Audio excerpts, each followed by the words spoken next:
الحمد للہ رب العالمین والصلاة والسلام علی رسولہ الکریم اما بعد فاعوذ باللہ من الشیطان الرجیم بسم اللہ الرحمن الرحیم۔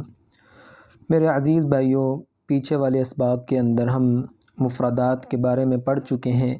مفردات ان الفاظ کو کہا جاتا ہے جو الگ الگ لکھے جائیں، جیسے الف کو علیحدہ لکھا گیا ہے، با کو علیحدہ، تا کو علیحدہ اور تا کو علیحدہ۔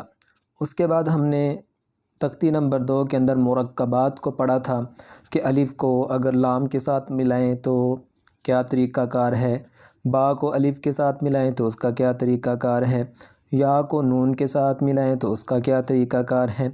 یہ ہم نے مرکبات کی بحث میں پڑھ لیا ہے۔ تو آج ہماری ہے تختی نمبر 3 جس کا نام ہے حروف مقطعات۔ حروف مقطعات کن کو کہتے ہیں؟ حروف مقطعات وہ حروف ہیں جو صورتوں کے شروع میں لکھے جاتے ہیں، ٹھیک ہے، جو صورتوں کے شروع میں آتے ہیں اور ان کے اوپر مدیں وغیرہ ان کو لمبا لمبا کھینچ کر پڑھا جاتا ہے، وہ جو حروف ہیں ان کو حروف مقطعات کہا جاتا ہے۔ تو آج ہم انشاءاللہ حروف مقطعات کے بارے میں پڑھیں گے۔ تو حروف مقطعات میں سے سب سے پہلا ہے الف لام اور میم۔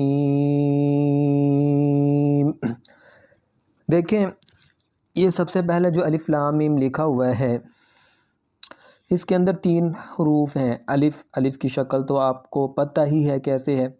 اس کے بعد ہے لام۔ لام کی شکل دیکھیں، جیسا میں نے کہا تھا، اوپر سے آئے گا نیچے کی طرف، پھر بائیں طرف تھوڑا سا اس کو موڑ دیا جائے گا، یہ لام ہے۔ اور اس کے بعد یہ ہے میم، ٹھیک ہے، نظر تو آ رہا ہے آپ کو کہ میم، میں نے آپ کو بتایا تھا کہ اس طرح بھی لکھ سکتے ہیں اور اس طرح بھی لکھ سکتے ہیں، یہ دونوں طریقے ہیں۔ تو ان کے اوپر یہ جو بڑی بڑی لگی ہوئی ہیں مدیں، ان کو کہتے ہیں مدیں، یہ والی، یہ بھی مد ہے، یہ بھی مد ہے، اور یہ جو ہے اس کو کہتے ہیں تشدید، شد۔ تو جہاں پہ مدیں ہوتی ہیں نا، مدیں، وہ جو حرف ہوتا ہے اس کو لمبا کر کے پڑھا جاتا ہے۔ تو اس کے اندر الف کے اوپر مد نہیں ہے اور الف کے اوپر کبھی مد آتی بھی نہیں ہے۔ اس چیز کو یاد رکھیں کہ الف کے اوپر نہ زبر آتی ہے، نہ زیر آتی ہے، نہ پیش آتی ہے، نہ سکون آتا ہے۔ جس کے اوپر زبر، زیر، پیش یا سکون آ جائے، چاہے وہ الف ہی ہو، تو وہ حمزہ کہلاتا ہے، الف نہیں کہلاتا۔ تو یہاں پہ الف کے اوپر مد نہیں ہے، صرف لام اور میم کے اوپر ہے۔ تو جب کسی حرف کے بعد شد آ جائے، جیسا کہ یہاں پہ شد آئی ہوئی ہے، تو پیچھے والے حرف کو دوسرے حرف کے ساتھ ملایا جائے گا، یعنی لام کے اندر میم کی آواز بھی پیدا ہونی چاہیے۔ اب دیکھیں اس کو کس طرح پڑھیں گے۔ لام کو بھی تھوڑا لمبا کر کے پڑھیں گے اور میم کو بھی لمبا کر کے پڑھیں گے، کیونکہ ان کے اوپر مدیں ہیں، جبکہ الف کو لمبا نہیں کریں گے کیونکہ اس کے اوپر مد نہیں ہے۔ تو کیسے پڑھیں گے؟ الف لام میم۔ اس کے بعد ہے الف لام،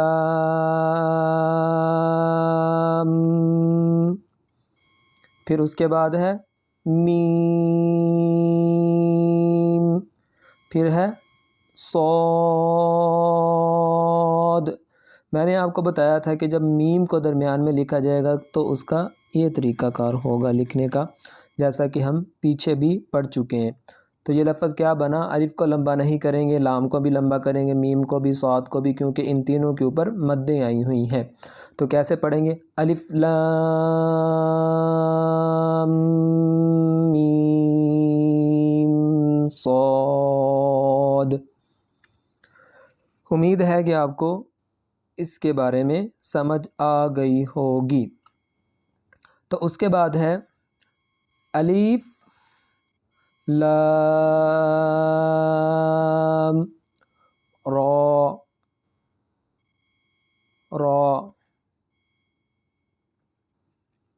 دیکھیں جو لام ہے اس کے اوپر مد ہے اور را کے اوپر مد نہیں ہے بلکہ کھڑی زبر ہے، تو جو کھڑی زبر ہوگی، جہاں پر کھڑی زبر ہوگی اس کو زیادہ لمبا نہیں کیا جائے گا، بالکل تھوڑا سا لمبا کیا جائے گا۔ جیسا کہ اگر را کے اوپر زبر ہوتا تو ہم نے پڑھنا تھا را، لیکن را کے اوپر کھڑی زبر ہے، اس کو تھوڑا سا لمبا کریں گے، را را، ٹھیک ہے۔ تو یہ لفظ کیا بنا؟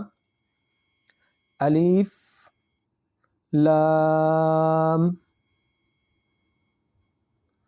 الف لام را، الف لام را۔ تو اس کے بعد ہمارے پاس آ گیا الف، یہ ہے لام، اور یہ جو درمیان میں لکھا ہوا ہے یہ ہے میم، اور اس کے بعد ہے را۔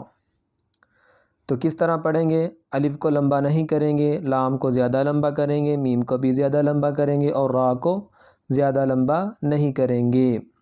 تو کس طرح پڑھیں گے؟ الف لام میم را۔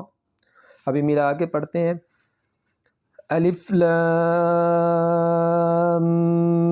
میم را۔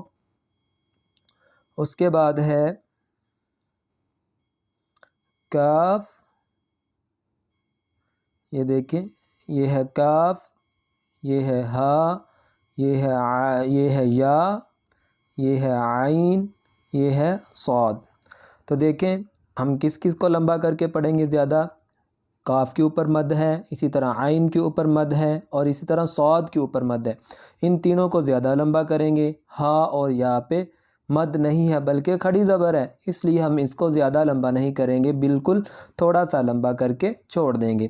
تو دیکھیں کس طرح پڑھیں گے، کاف ہا یا عین صاد۔ تو ہم نے کاف، عین اور صاد کو بہت زیادہ لمبا کیا، جبکہ ہا اور یا کو زیادہ لمبا نہیں کیا۔ تو اس کے بعد ہمارے پاس لفظ آ جاتا ہے طٰہٰ۔ تو دیکھ لیں طٰہٰ کے اوپر کوئی مد وغیرہ نہیں ہے، صرف طٰ پر بھی کھڑی زبر ہے اور اسی طرح ہا پر بھی کھڑی زبر ہے، تو ہم ان کو زیادہ لمبا نہیں کریں گے، بالکل تھوڑا سا لمبا کر کے پڑھیں گے، جیسا کہ طٰہٰ، طٰہٰ، طٰہٰ۔ اس کے بعد ہے طاسیم میم۔ تو دیکھیں طا کے اوپر کھڑی زبر ہے تو کیا ہو مطلب، یعنی طا کو زیادہ لمبا نہیں کریں گے، بالکل تھوڑا سا لمبا کریں گے۔ سین کے اوپر مد ہے اور اسی طرح میم کے اوپر بھی مد ہے، تو میم اور سین کو بہت زیادہ لمبا کر کے پڑھیں گے۔ تو کس طرح پڑھیں گے؟ طا سین میم۔ تو اس کے بعد ہمارے پاس آ چکا ہے لفظ طاسین۔ تو طا کے اوپر کھڑی زبر ہے، اس کو لمبا نہیں کریں گے، سین کے اوپر مد ہے، اس کو زیادہ لمبا کر کے پڑھیں گے، تو کیا بنا؟ طاسین۔ اس کے بعد ہے یاسین۔ یا کے اوپر مد نہیں ہے، اس لیے یا کو لمبا نہیں کیا، سین کے اوپر مد ہے، اس لیے اس کو لمبا کر کے پڑھا گیا۔ اس کے بعد ہے صاد۔ صاد کے اوپر مد ہے، اس لیے اس کو زیادہ لمبا کر کے پڑھا جائے گا۔ اس کے بعد ہے حامیم۔ ہا کے اوپر کھڑی زبر ہے، اس لیے اس کو زیادہ لمبا نہیں کیا گیا، بالکل تھوڑا سا ہا۔ اس کے بعد میم ہے، میم کے اوپر مد ہے تو اس کو زیادہ لمبا کیا گیا۔ اسی طرح یہ والا بھی ہا اور میم، حامیم۔ اب یہ جو لفظ ہے عین سین قاف، یہاں پہ تینوں جگہ پر مدیں ہیں، تو لہذا تینوں لفظوں کو زیادہ لمبا کر کے پڑھا جائے گا، عین سین قاف۔ اور اس کے بعد آ چکا ہے قاف، تو اس کے اوپر بھی مد ہے، اس کو بھی لمبا کر کے پڑھا جائے گا، قاف۔ اس کے بعد ہے نون، تو اس کے اوپر بھی مد ہے، اس کو بھی لمبا کر کے پڑھا جائے گا، نون۔ تو میرے عزیز بھائیو، الحمدللہ اللہ رب العزت کی توفیق سے آج ہم نے تختی نمبر 3 کو مکمل کر لیا۔ تختی نمبر 3 کے اندر ہم نے وہ حروف پڑھے ہیں جو صورتوں کے شروع میں آتے ہیں۔ بعض صورتوں کے شروع میں یہ حروف آتے ہیں اور ان کو پڑھنے کا طریقہ کار کیا ہے؟ الحمدللہ اللہ رب العزت کی توفیق سے آج ہم نے پڑھ لیا ہے۔ اللہ رب العزت سے دعا ہے کہ اللہ تعالی ہمیں صحیح معنوں کے اندر قرآن مجید پڑھنے کی توفیق عطا فرمائے۔ وآخر دعوانا ان الحمدللہ رب العالمین۔